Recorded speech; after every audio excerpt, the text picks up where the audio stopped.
the centre has nothing to hide, why is it a problem to come on record about Pegasus? As of now, the Supreme Court has constituted a committee mandated to identify those who were under surveillance and also establish if any government agency actually acquired this spyware, and besides, of course, whether lawful procedures were adopted in operating it. To have a clear understanding of this entire issue, we'll have a panel of experts on the subject. Before I welcome my guests, I'm told we have with us here on the program Mr. Ramakant Gaur, who's a senior lawyer, and also Mr. Maroof Raza, strategic affairs expert. We are also hoping to be joined by Mr. Kumar Ketkar of the Congress Party. Before I go across to my guests, welcome, gentlemen. Thanks for joining us.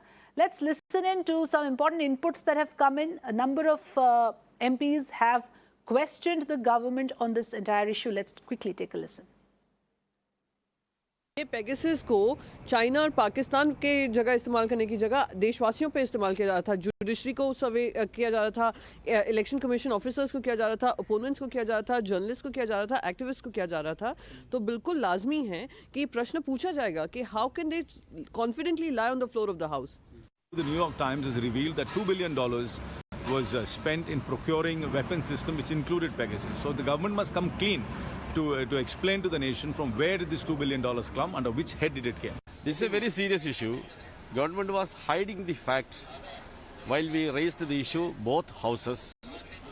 Now the fact is come out. So we will raise the issue in the parliament. It will be a serious thing during this session. सच्चाई तो ये बाहर निकली है कि New York times ने भी ये बोला है कि जो पेगासस NSO के तरह इन्होंने परचेस करके उसका उपयोग किया है पॉलिटिशियंस के ऊपर, जुडिशरी के ऊपर, आर्मी के ऊपर, पत्रकारों के ऊपर, वो खुलासा हो गया। तो ये इश्यू भी हम उठाएंगे। ये इतना गंदा तरीका अपनाया, इतना झूठ बोलते रहे, नहीं लिया, अब क्या होगा? अब आएगा पेगासस का मुद्दा पार्लियामेंट पे दोबारा। सीधी सी बात है, पेगासस पे जो रिविलेशंस हुए हैं ना, वो चिंता का विषय है। ये सामूहिक चिंता का विषय है, ये संसद के लिए चिंता का विषय है, ये आम नागरिक के लिए चिंता का विषय है।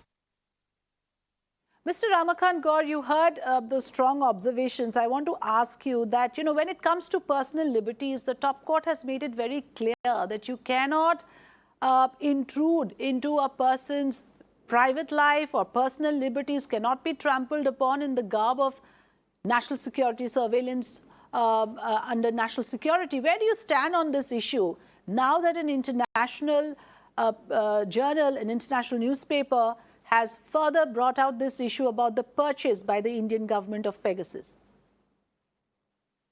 This is a serious issue, and that's the reason top court of the country has taken cognizance.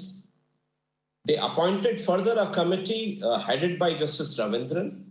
This committee has 3 experts. One is from IIT Bombay, another is from National Forensic Science University, Ahmedabad, and another professor is from Kerala. Now, 3 technical members and 1 judicial member are there in this committee.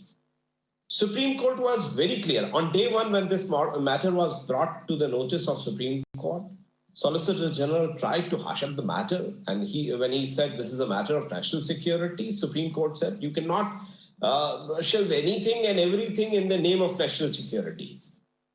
So the court did not issue the notice. Court directed the Solicitor General to file the reply. So the top court has already taken cognizance. But there are very few issues. Yes, this is a very serious issue concerning privacy of the citizen of the country.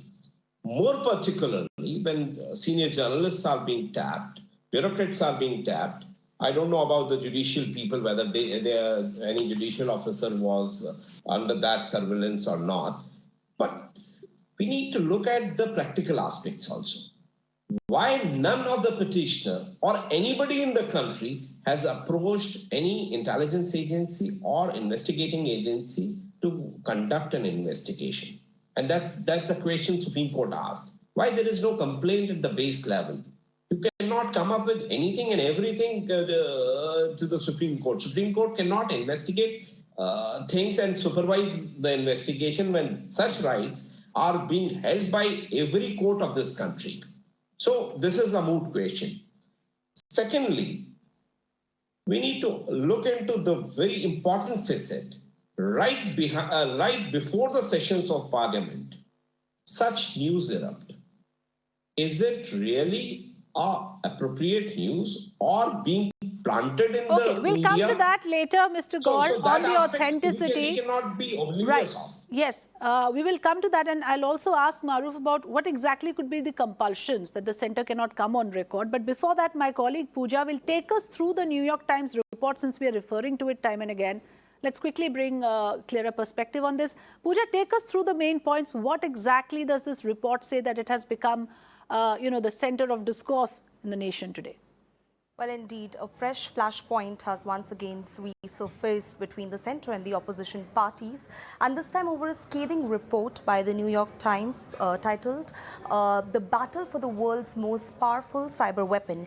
Now, what this report goes on to state is that in the year 2017, that is also the year when Prime Minister Narendra Modi visited Israel and called on the Prime Minister of Israel, Benjamin Netanyahu. That's the year when India engaged in a $2 billion defense deal with Israel, in which it bought the surveillance spyware Pegasus, which was sold by the Israeli firm NSO. Now, the report also talks about the fact that India has always maintained a very pro-Palestinian stand, and it was the first time when Prime Minister Modi, he was the first Prime Minister to have gone to Israel and met the Prime Minister of the country and engaged in relations and in the deal, a crucial deal which later went on to emerge as a bone of contention between both the opposition parties and the centre, where now different political parties are coming forth and once again launching scathing attack on the government that it does not spy on the ones who flee the country, the likes of Nirav Modi, Vijay Mallya, the fraudsters, but it spies on those who work for the welfare, the betterment of the people and the country, like the journalists, defenders of human rights. Pooja, thank you so much for joining us and bringing us more important points about the report. Now let me go across to Maroof. Maroof, a very critical question here that we've asked. I began the program saying that if there is nothing to hide, if everything is above board, why is the centre treading so cautiously on this, maintaining this stoic silence? Why can't it come clean on whether a purchase was made, if it was made, whether the surveillance tool was used, if it was used, for what purpose was it used? If taxpayers' money has been used to the tune of $2 billion to make this purchase, then citizens have a right to ask these questions. You see, that is the central question that came to my mind also. But let me give a few clarifications. One is that a $2 billion defense deal was done with Israel, no doubt. But there were a lot of other pieces of equipment that was bought in the $2 billion. So let's shed that view that $2 billion in its entirety was spent on Pegasus. It could be also as an add-on that was given by Israel, both to enhance diplomatic ties with India and as a freebie that if you buy anything of $2 billion upwards, then you'll get this additionally. It's apparently been given to about 10 countries. The countries that have figured in it have included Saudi Arabia and the UAE and some others, basically for Israel to win over more support in its diplomatic strategic game against the Palestinian cause, I'm told. But two other things that came to my mind. One was that this piece of equipment is something that enters your system not entirely because you know about it. It can go through Android phones, iPhones. It can come inadvertently into your system by clicking on some malware, or it can come in through even WhatsApp messaging. So clearly it's very sophisticated. Israel is amongst the top countries which uses cyber weapons to basically remain secure for a variety of reasons that are of its own interest. What concerns me is the fact that the kind of people that have been targeted in India, they tend to normally speak against the government, with the exception, interestingly, of the current IT minister. He was also in the list that New York Times apparently had given, but when he was not a minister. But maybe he was seen as a dissenting politician Then he was cleared, and so he's become a cabinet minister.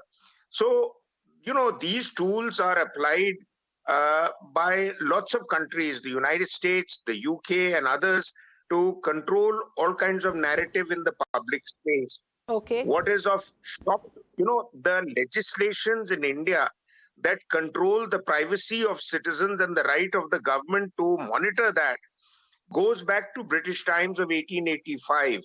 And there have been many modifications to that. But where the Supreme Court's diktat is being ignored by the panel that has been set up to investigate, Yes. that their findings must be brought into the public domain. Even they are not bringing it in the public domain. Even the government is not committing whether it's using this equipment, not using, whether it got it, not got it. So obviously it gets the hackles of people up. And the opposition, for want of another more proactive issue, has decided to go to town over it, and perhaps rightly so. But this issue, like so many others, does not stop the government from monitoring people and citizens who speak against the government's narrative. Okay, This has so you are happened in the saying that is past, part this of will the happen. business. This kind of monitoring, this kind of controlling the narrative is done across the world, but at the same time you're saying, yes, people have a right to ask. Yes. This is more sophisticated monitoring, but monitoring of all sorts have happened always. In fact, Okay. historically, since, and Mrs. Gandhi was known to do that, was to monitor the activities of people who opposed her, to use it as a leverage to exercise clout over it. I mean, you go back into independent India's history and the use of intelligence agencies, both in civil and military life, there are clear indications that this has happened in the past, Okay. not by this equipment. Let me but by have other- Mr. Kumar Ketkar respond to that. Kumar Ketkar, if you heard the arguments placed before you, one point raised by Mr. Ramakant Gaur is that how do you trust the authenticity of New York Times? How does it become the gospel of truth? And the other point that Maroof Raza raised, that this has been happening and it is unlikely to stop, whether using this tool, maybe a very sophisticated one, but every government in power, including the party that you belong to, has done it in the past. Well, actually, there's no point in referring to the British history or even earlier governments, because just because they were doing it does not legitimize it doing again now. Because the argument of the BJP and the ruling parties was that this kind of atrocious monitoring of the people, particularly those who are critics, journalists, judges, or opposition leaders, that should not happen. That was the campaign. The campaign, even in 1977, campaign again in 1989, and campaign now in 2014 was that the government must not do what it is doing. So instead of saying that we did it, come out clean. I mean, whatever Mr. Maroof Raza is saying, government can come out clean in the Rajya Sabha or Lok Sabha and say that this is what is the situation. Now let committee declare whatever its report is. Incidentally, the committee's term of reference was already there and its time is already over. It was supposed to be giving it 8 weeks. 8 weeks are over, nothing has happened. So point is, if earlier governments were doing it, does not make it a defense for the present government to do it. Moreover, the cyber war that is now, the cyber war that is going on now cannot be compared with the kind of information monitoring that was done by the British or by the earlier governments, even led by Indira Gandhi. Phone monitoring, phone tapping was always there. That's not the issue. Okay. Cyber warfare of the kind that Mossad is engaged in, Israel is engaged in, CIA is engaged in, US is engaged in, and most important, majority of the countries, 7 or 8 countries have launched inquiries on this issue. Okay.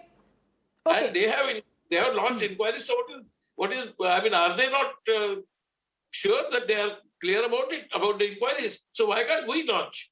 Yes, that's a very basic come question. out- We are just why can't asking the government to come on record, just like you are, Why Mr. can't Ketkar. government come Yes, clean come in clean Rajya on- Sabha or Lok Sabha and declare itself as innocent?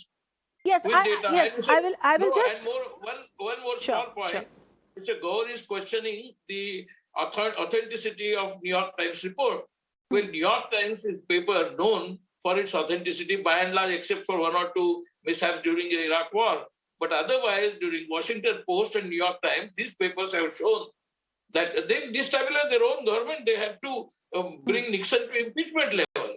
Okay. And it was done by New York Times. It was not some mass movement and mass marches which forced Nixon to resign. It was Okay, because you've of made the a New very York Times. clear distinction, Mr. Ketkar, between New York intelligence Times gathering. New York Times Yeah, credibility no, is I was 100 referring to the times previous more. point you New York made. Times credibility is 100 times more than Modi government's credibility. Okay, point taken. But the previous point that you were making, that there must be a distinction between cyber warfare and intelligence gathering. Intelligence gathering in a democracy, as I understand, is part of the mandate of the government.